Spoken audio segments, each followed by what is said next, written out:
네, 한덕수 대행의 대미 협상 관련 기자회견 시작하도록 하겠습니다.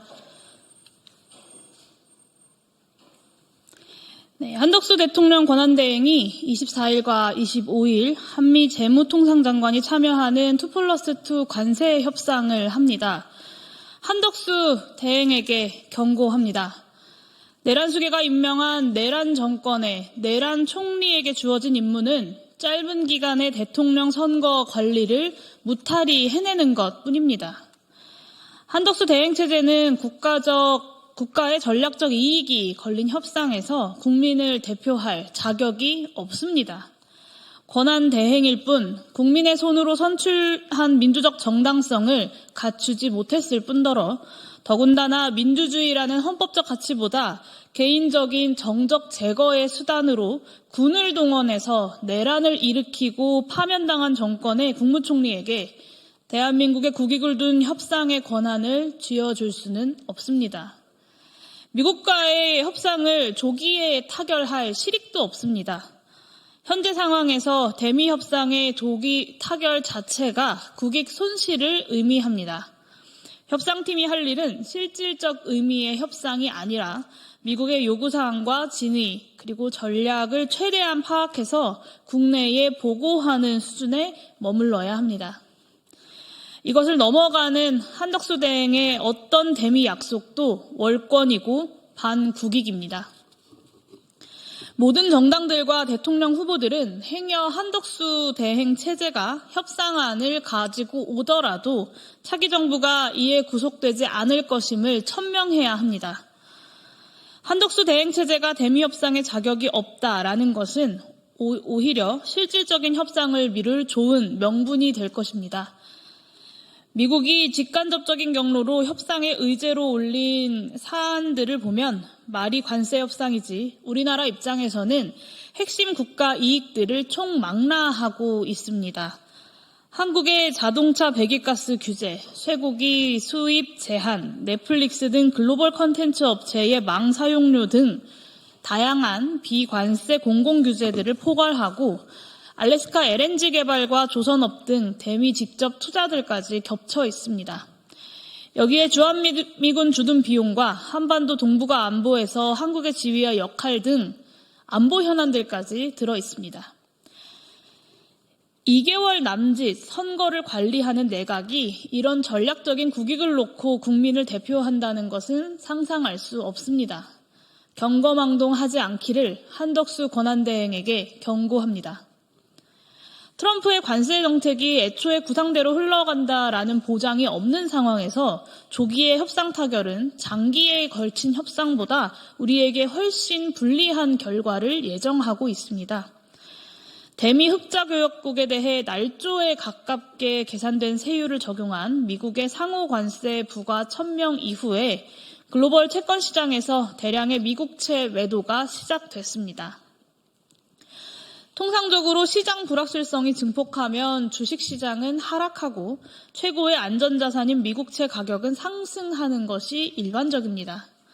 그런데 이번에는 주식시장만이 아니라 채권시장까지 대폭락했습니다. 미국채 가격이 폭락하면서 0.2%만 변화해도 큰 폭의 변동으로 인식하는 10년물 미국채의 수익률이 3.9%에서 4.5%로 급등했습니다.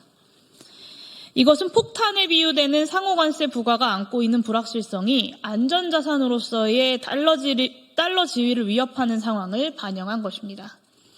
주식과 채권 양쪽 모두에 걸친 금융시장의 압력으로 트럼프 행정부는 발효 13시간 만에 중국을 제외한 모든 국가에 대한 상호관세 부과의 90일 유예를 발표해야만 했습니다. 트럼프 행정부의 관세 정책 구상에서 금융시장의 반응만 예측에 실패한 것이 아닙니다. 트럼프 행정부는 1기 때의 경험을 바탕으로 관세 인상이 미국의 물가 인상으로 이어지는 것은 제한적일 것이라고 예상했습니다. 하지만 연방준비제도 이사회의 판단은 다릅니다. 제롬 파월 연준 의장은 지속적으로 해임 가능성을 들먹이는 트럼프 대통령의 금리 인하 압박에도 거부의 의사를 명확히 하고 있습니다. 관세 정책이 몰고 올 경기 침체를 우려하는 트럼프 행정부와 물가 인상 우려로 금리 인하를 서두르지 않는 연준의 교착 상태는 트럼프 행정부의 관세 정책 약화 내지 좌초 가능성을 높이는 요인입니다. 이것의 대미 협상 전략에 함의하는 바는 조기 협상 타결에 대한 강박이 오히려 우리에게 불리하다라는 것입니다. 중국과의 통상전쟁에서 미국이 승리할 것이란 전망도 밝지 않습니다. 백악관은 중국에 대한 보복적 관세율은 유지하면서도 중국산 스마트폰 및 기타 전자제품에 대한 임시 면세 조치를 취했습니다. 그렇지 않을 경우에 미국의 소비자들에게 감당할 수 없는 비용을 초래할 것이 명확했기 때문입니다. 이 사례의 의미를 일반화해서 이야기하자면 자유무역 세계화 시대에 구축된 글로벌 밸류체인은 대중봉쇄에 가까운 미국의 관세율 부과로 인해서 단시간 안에 재구축되지 않고 이를 너무도 잘 알고 있는 중국이 쉽게 굴복하지도 않을 것이라는 이야기입니다. 중국의 경제 발전을 저지하려는 트럼프 행정부의 관세 정책에 한국의 통상 전략을 일치시키려는 것은 너무나도 위험합니다. 그런데 자칭 통상 전문가라고 이야기하는 한덕수 권한대행은 협상을 하기도 전에 해외 언론과의 인터뷰에서 이런 위험한 인식을 드러냈습니다. 국책연구기관 대외경제정책연구원도 중요한 지적을 하고 있습니다. 반도체, 자동차, 철강, 전자제품 등 우리의 대미 수출 주력 상품들은 국가 간 협상이 가능한 상호 관세 적용 상품이 아니라 이미 미국이 어느 국가를 막론하고 전 세계를 대상으로 25%의 관세를 매겼거나 곧 매길 것으로 예고한 보편 품목 관세의 대상이라는 점입니다. 이는 협상의 조건 자체가 협상 타결로 얻어낼 이익보다 내줄 손해를 더 크게 만드는 요인입니다. 실질적인 협상을 언제까지나 미루기만 하자라는 것은 물론 아닙니다. 트럼프 행정부의 관세 정책이 구상대로 흘러가지 않고 약화하거나 또 궁극적으로 좌초되더라도 그것이 우리나라가 순수외국 지위를 누렸었던 과거의 자유무역 세계화 질서로의 회귀를 의미하지는 않을 겁니다. 2024년 대미 무역수지 흑자가 전체 무역수지 흑자보다 더 클 정도로 미국 시장은 우리 경제에 중요한 위치를 점하고 있고 다가올 협상에서 이익의 균형을 이루고 피해를 최소화하는 협상은 절대적으로 중요합니다. 요점은 한덕수 권한대행은 지금 대한민국의 미래가 걸린 그 중요한 협상을 할 자격이 없고 협상의 조기 타결 노력이 오히려 중대한 국익의 손상으로 이어질 가능성이 너무나도 다분하다라는 것입니다. 가장 우려스러운 것은 윤석열 일당이 벌인 내란 행위에 대한 헌법재판소의 단호한 판결과 국민들의 심판에도 불구하고 자기 지위를 망각한 내란 대통령의 권한을 대행하고 있는 한덕수의 대통령 놀이, 그리고 더 나아가서 실제로 대통령이 되고 싶은 한덕수 개인의 꿈을 위한 사전 선거 운동이 국익 손상으로 이어질 가능성입니다.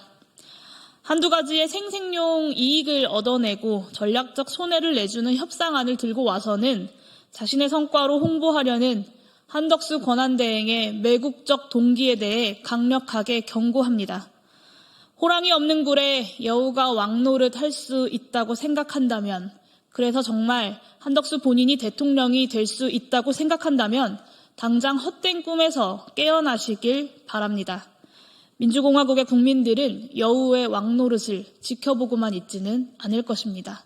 이것으로 기자회견 마치도록 하겠습니다. 감사합니다.